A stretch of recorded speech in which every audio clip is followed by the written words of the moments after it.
श्रीसूक्तम्। ॐ हिरण्यवर्णां हरिणीं सुवर्णरजतस्रजां चन्द्रां हिरण्मयीं लक्ष्मीं जातवेदो म आवह तां म आवह जातवेदो लक्ष्मीं मनपगामिनीं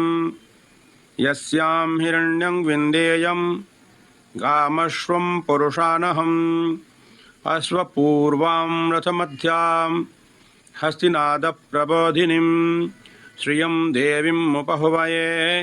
श्रीर्मा देवी जुषतां कांसोऽस्मितां हिरण्यप्राकारा मार्द्रां ज्वलन्तीं तृप्तां तर्पयन्तीं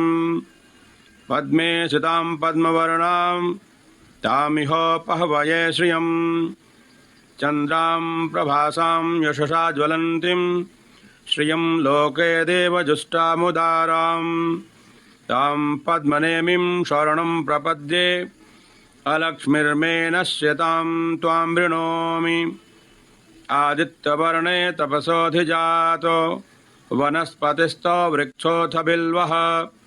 तस्य फलानि तपसानुदन्तो मायान्तराया च बाह्या अलक्ष्मीः उपैतु मां देवसखः कीर्तिश्च मणिना सह प्रादुर्भूतोऽस्मि राष्ट्रेऽस्मिन् कीर्तिं वृद्धिं ददातु मे क्षुत्पिपासामलां ज्येष्ठाम् अलक्ष्मीं नाशयाम्यहम् अभूतिं मत्समृद्धिं च सर्वान् निर्णोद मे गृहात् गन्धद्वारां दुराधर्षां नित्यपुष्टां करीषिणीम् ईश्वरीं सर्वभूतानां तामिहोपहवये श्रियं मनसः काममाकोतिं वाचः सत्यमसीमहि पशूनां रूपमन्नस्य मयि श्रीश्रयतां यशः कर्दमेन प्रजा भूता मयि सम्भव कर्दम श्रियं वासय मे कुले मातरं पद्ममालिनीम्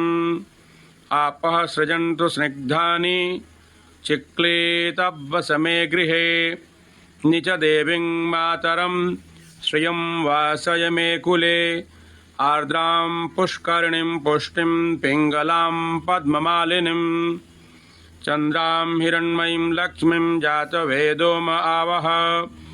आर्द्रां यः करिणीं यष्टिं सुवर्णां हेममालिनीं सूर्यां हिरण्मयीं लक्ष्मीं जातवेदो म आवह तां म आवह जातवेदो लक्ष्मीं मनपगामिनीं यस्यां हिरण्यं प्रभूतं गावो दास्यो अश्वान् विन्देयं पुरुषानहम् यः शुचिः प्रयतो भूत्वा जुहुयादाज्यमन्वहम् सूक्तं पञ्चदशर्चं च श्रीकामः सततं जपेत्।